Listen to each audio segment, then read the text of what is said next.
السلام علیکم ورحمۃ اللہ وبرکاتہ۔ معزز سامعین، آج کی ویڈیو میں ہم بات کریں گے کہ آپ کیسے ایک سائیکالوجسٹ بن سکتے ہیں۔ سائیکالوجسٹ بننے کے لیے درکار مہارتیں کون سی ہیں، سائیکالوجسٹ کے لیے کم از کم اہلیت کیا ہے، سائیکالوجسٹ کا طرز کار اور مقام کار کیا ہوتا ہے۔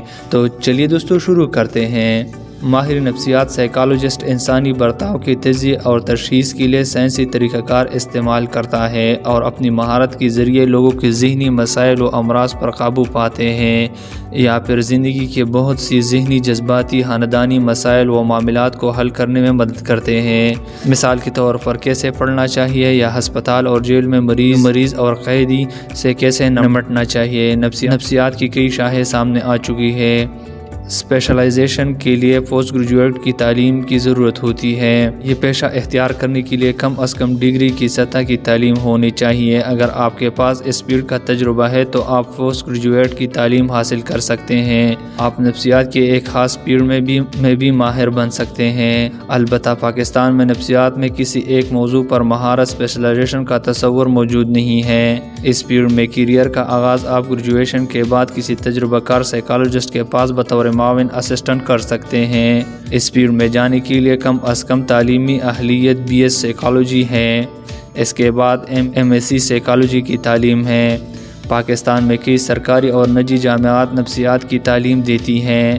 ایک مرتبہ جب آپ یونیورسٹی سے نفسیات کی تعلیم حاصل کر لیتے تو بہت آسانی سے نفسیات کی ایک خاص برانچ میں مہارت حاصل کر سکتے ہیں۔ تاہم پاکستان میں چونکہ نفسیات کو اچھا تصور نہیں کیا جا سکتا، اس لیے خود کو نفسیات کے کسی ایک موضوع تک محدود کرنا آسان نہیں، اگرچہ اس کے کچھ نہ کچھ مواقع ضرور موجود ہیں۔ سائیکالوجسٹ بننے کے لیے درکار مہارتیں: بولنے اور لکھنے میں بہترین مہارت رکھتا ہو اور اپنے کلائنٹ کو بہت احتیاط اور توجہ سے سن سکے۔ مریضوں کے صحت کی بحالی کے لیے اس پیشے سے وابستہ افراد کار کے ساتھ مل کر کام کر سکے۔ سائنس میں دلچسپی ہو، مزید سیکھنے کی لگن ہو، لوگوں سے میل جول کی ہابی ہو، شخصیت میں ٹھہراؤ ہو، پریشان اور متذبذب کلائنٹ کے سامنے اطمینان سے رہ سکے، مسائل کو حل کرنے اور درست فیصلہ کرنے کی مہارت ہو، اور طے شدہ قواعد و نظم کی پابندی کر سکتا ہو۔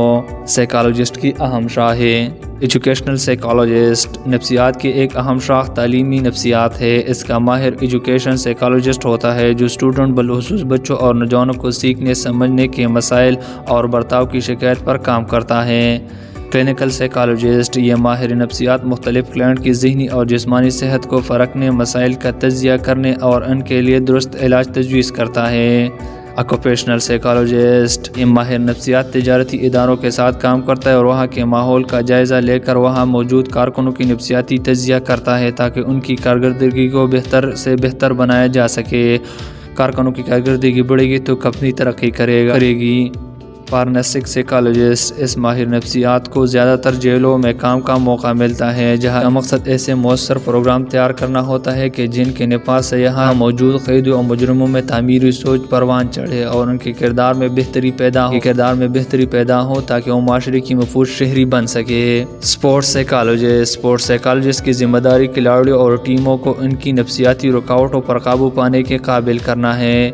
وہ نفسیاتی سطح پر انہیں اس کے قابل کرتا ہے تاکہ کھلاڑی دباؤ میں بھی اپنی بہترین کارکردگی دکھا سکے۔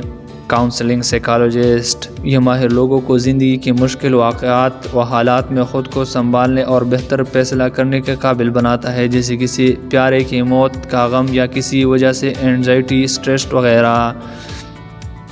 سائیکالوجسٹ بننے کے لیے کم از کم اہلیت: BS سائیکالوجی سے اس پیشے کا آغاز ہوتا ہے جبکہ ماسٹرز اور PhD تک جایا جا سکتا ہے۔ ترقی یافتہ ممالک میں ماہر نفسیات کو سائیکالوجسٹ کے قومی ادارے سے رجسٹر ہونا پڑتا ہے۔ کسی تجربہ کار ماہر نفسیات کے ساتھ بطور معاون کام کرنے ہر لحاظ سے بہتر ہے۔ سائیکالوجسٹ کا طرز کار: ماہر نفسیات عموماً اپنے دفتری اوقات میں کام کرتا ہے۔ کراچی اور لاہور جیسے بڑے شہروں میں یہ اوقات صبح اور رات کے ہو سکتے ہیں۔ اگر وہ کسی ہسپتال میں ملازم ہے تو اسے شفٹوں میں بھی کام کرنا پڑ سکتا ہے۔ کا مقام: محسوس دفتر میں اپنے کلائنٹس کا معائنہ کیا جاتا ہے، البتہ بعض مریضوں کی کیفیت کی وجہ سے کبھی ماہر نفسیات کو کلائنٹ کے گھر پر بھی معائنہ کرنے جانا پڑتا ہے۔ مزید اس طرح کی ویڈیو دیکھ